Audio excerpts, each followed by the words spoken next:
Assalamualaikum warahmatullahi wabarakatuh. Kami di sini akan menjelaskan mengenai proyek akhir kami di mata kuliah pemrograman Web 2. Di sini kita membuat aplikasi pengelolaan barang. Untuk mempersingkat waktu, izinkan kita untuk memperkenalkan diri terlebih dahulu. Perkenalkan, nama saya Selva Enopita. Perkenalkan, nama saya Nia Haryani. Perkenalkan, nama saya Maria Oktaviani. Untuk mempersingkat waktu, langsung saja untuk penjelasan pertama itu akan dijelaskan oleh Maria. Kepada Maria, saya persilahkan. Nah, selanjutnya di sini saya akan menjelaskan mengenai landingblade.php.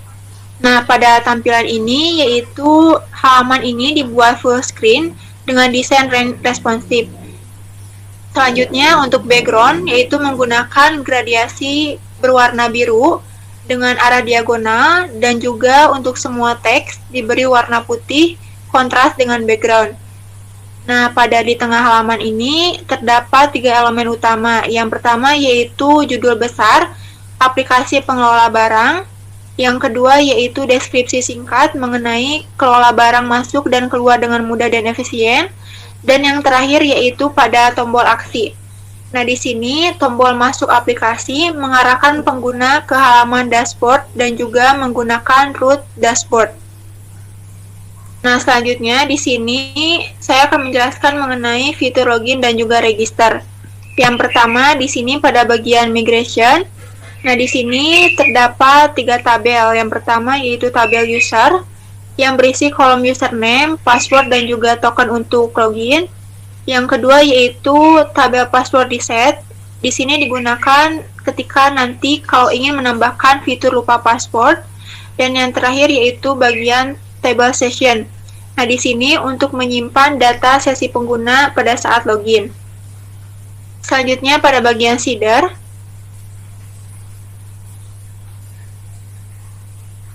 Nah, pada bagian data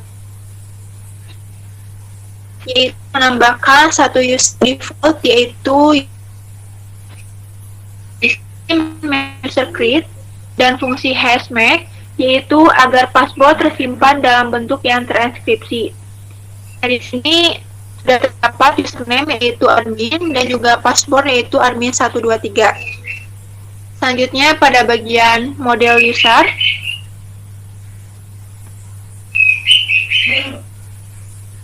Nah, pada bagian model user ini yaitu di sini menggunakan kelas authenticatable supaya model bisa digunakan oleh sistem login Laravel. Nah, pada 2 kolom yaitu username dan juga password, di sini digunakan property variable. Untuk keamanan yaitu saya sembunyikan password dan juga remember token menggunakan hidden. Dan juga untuk menambahkan metode username untuk memberitahu Laravel bahwa login hanya menggunakan kolom username bukan email. Selanjutnya pada bagian tampilan login dan juga register.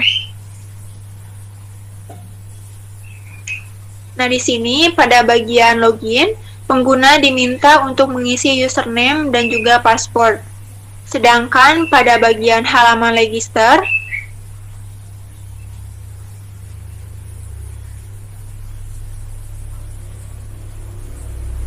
selanjutnya pada bagian halaman register,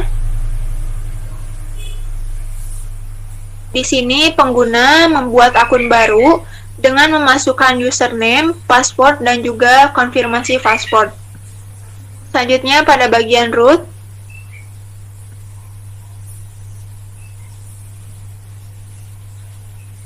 nah, pada bagian root ini yaitu pada root post login, di sini menggunakan out-admin untuk memverifikasi username dan juga password.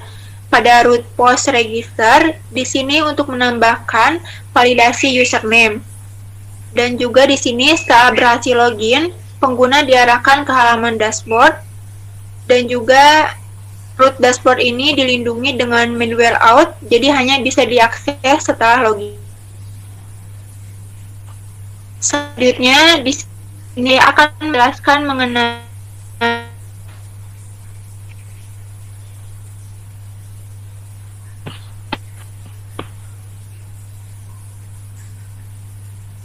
Yang pertama yaitu migration.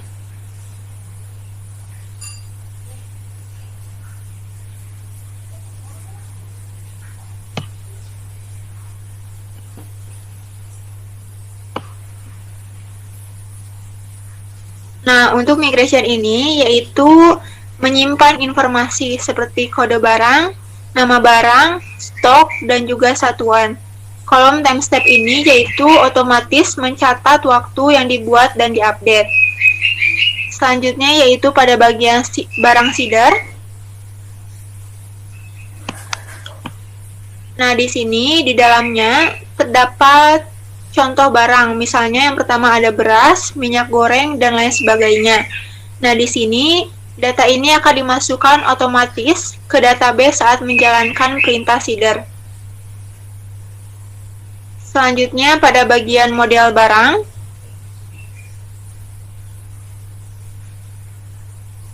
Nah, pada bagian ini terdapat property variable yang mendefinisikan kolom yang bisa diisi, yaitu kode barang, nama barang, stok, dan juga satuan. Memiliki dua relasi, yaitu barang masuk dan juga barang keluar. Selanjutnya, barang controller.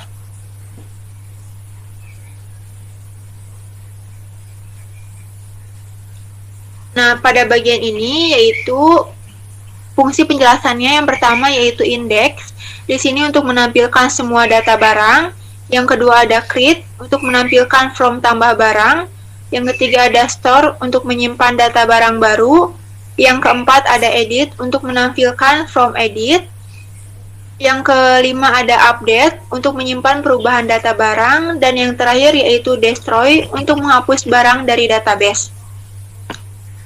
Selanjutnya yang terakhir yaitu pada tampilan blade.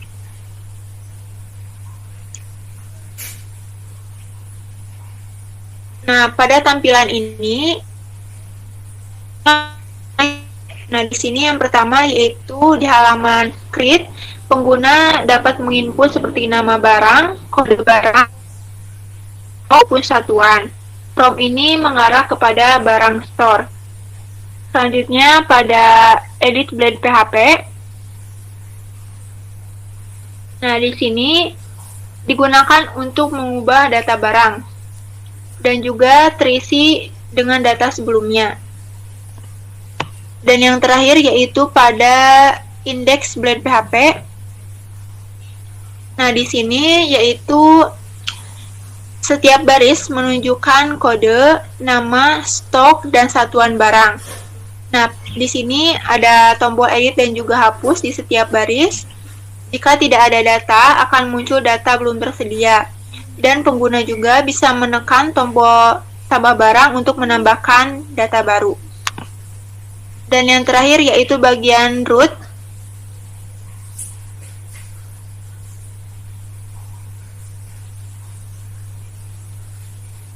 Nah, pada bagian root ini yaitu root resource barang-barang controller. Nah, di sini Laravel otomatis menyediakan root untuk melihat semua barang, menambah, menyimpan, mengedit, memperbarui, dan menghapus barang. Nah, root ini bisa diakses jika pengguna sudah login, karena berada di dalam middleware out. Nah, di sini jadi fitur barang sangat penting untuk mencatat dan mengelola stok barang secara akurat. Terima kasih kepada Maria yang telah menyampaikan penjelasannya. Penjelasan selanjutnya akan disampaikan oleh Nia. Kepadanya saya persilahkan. Baik, yang pertama, di sini saya membuat migration untuk tabel barang masuk.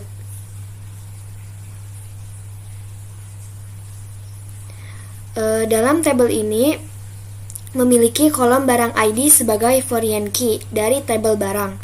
Lalu ada jumlah, satuan, dan juga tanggal masuk. Field satuan ditambahkan agar satuan barang tersimpan langsung di dalam tabel ini. Setelah migrasi dijalankan, tabel otomatis terbentuk di dalam database. Yang selanjutnya yaitu ada seeder, barang masuk seeder. Seeder ini digunakan untuk mengisi data awal barang masuk. Di dalamnya saya mencocokkan kode barang dengan tabel barang, lalu mengambil ID dan satuannya. Kemudian memasukkan data barang masuk ke tabel barang masuk. Yang selanjutnya yaitu ada model barang masuk.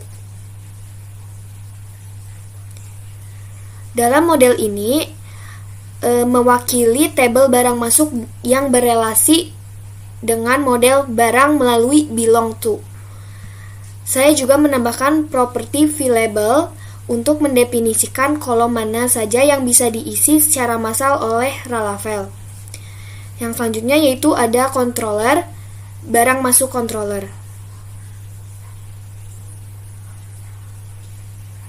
Di dalam barang masuk controller terdapat fungsi CRUD yang lengkap. Yang pertama yaitu fungsi index untuk menampilkan semua data barang masuk ke view. Lalu yang kedua ada create untuk menampilkan from tambah barang.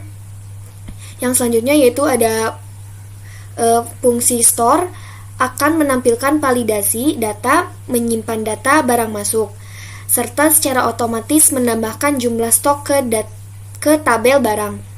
Terdapat juga fungsi edit, update, dan juga destroy untuk mengelola data barang yang lebih lanjut. Lalu yang selanjutnya yaitu ada di view.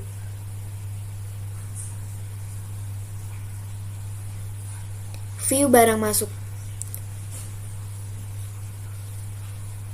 Yang pertama yaitu ada create.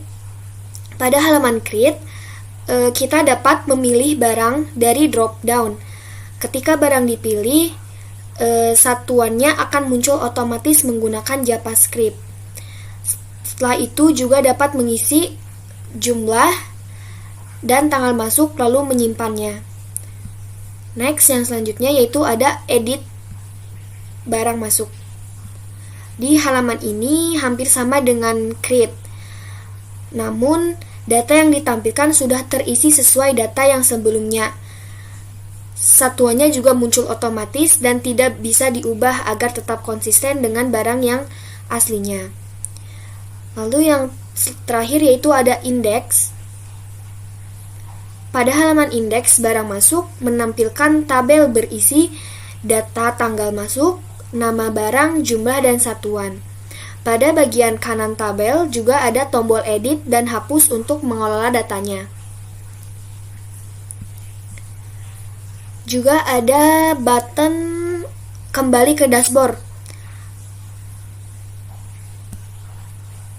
Sudah, yang selanjutnya yaitu di root.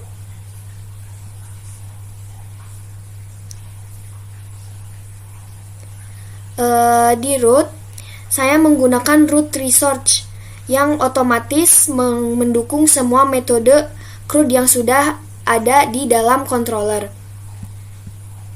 Yang selanjutnya yaitu ada dashboard controller. Dashboard controller ini dibuat untuk menjumlahkan total barang masuk dan juga total barang keluar menggunakan fungsi count dan juga sum. Selanjutnya juga ada view dashboard.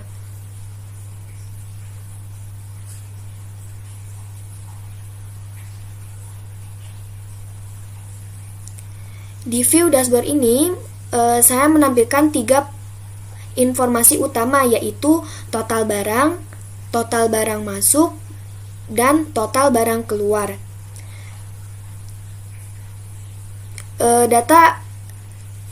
Data ini dihitung menggunakan count dan sum di controller yang sudah dibuat. Tampilan dashboard juga dirancang dengan menggunakan Bootstrap agar menarik dan lebih responsif. Terima kasih kepada Nia yang telah menyampaikan penjelasannya. Untuk yang terakhir itu adalah penjelasan dari saya. Nah, untuk yang pertama, di sini saya membuat migration, di mana di migration ini itu migration create barang keluar table, di mana langkah pertamanya itu untuk membuat struktur barang keluar di database. Di dalamnya terdapat kolom barang ID, yang dimana barang ID ini relasi ke tabel barang. Lalu ada jumlah, satuan, tanggal keluar, dan timestamp, di mana file ini itu disiapkan untuk menyimpan informasi lengkap barang yang keluar. Yang selanjutnya itu ada model barang keluar. di mana model barang keluar ini dibuat untuk merepresentasikan tabel tersebut dalam bentuk kelas.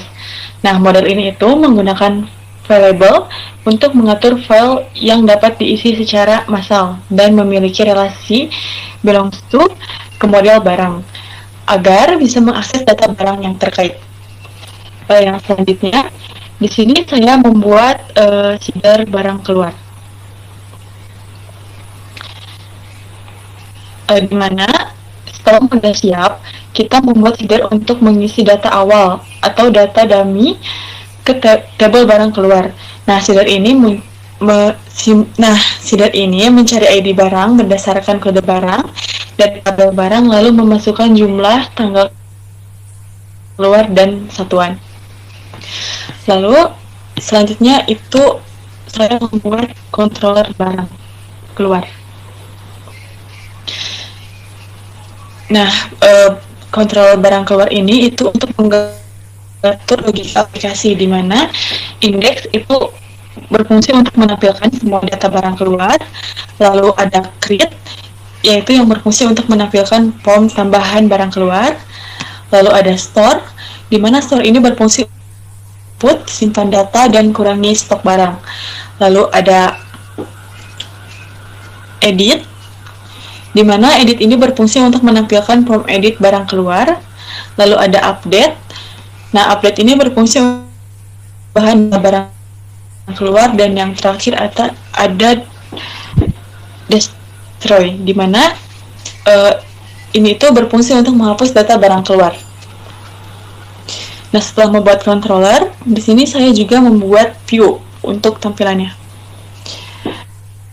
View ini juga sebelumnya dibuat folder terlebih dahulu, yaitu folder barang keluar. Nah, di dalam folder barang keluar itu terdapat create.php,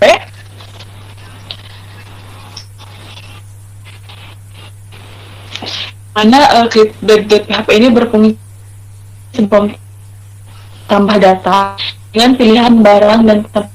Lalu ada build.php. Nah, build.php ini berfungsi edit data dengan nilai awal yang sudah diisi. Dan yang terakhir itu ada index.blade.php. Index.blade.php ini berfungsi untuk menampilkan data dalam bentuk tabel. Lalu, setelah fungsi dan tampilan tersedia, saya menambahkan root. Nah, root ini menggunakan root research barang keluar. Nah, di mana root ini akan otomatis menyediakan semua jalur akses URL untuk root barang keluar. Dan untuk yang terakhir, di sini saya membuat layout yang mana itu dengan nama file app.blade.php. Nah, layout ini itu sebagai pendukung tampilan dibuat layout utama, yaitu tadi yang saya sudah sebutkan tadi, yaitu layout.app. Nah, agar semua halaman tampil konsisten. Nah, layout ini itu berisi navbar, konten utama, dan folder. Tampilan ini itu dibuat responsif dan menarik dengan menggunakan Bootstrap dan CSS. Mungkin sekian penjelasan dari saya. Terima kasih. Oke, yang selanjutnya di sini saya akan menampilkan aplikasi hasil dari proyek yang telah kita buat.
Nah, berikut adalah tampilan dari hasil proyek kami, yaitu aplikasi pengelolaan barang.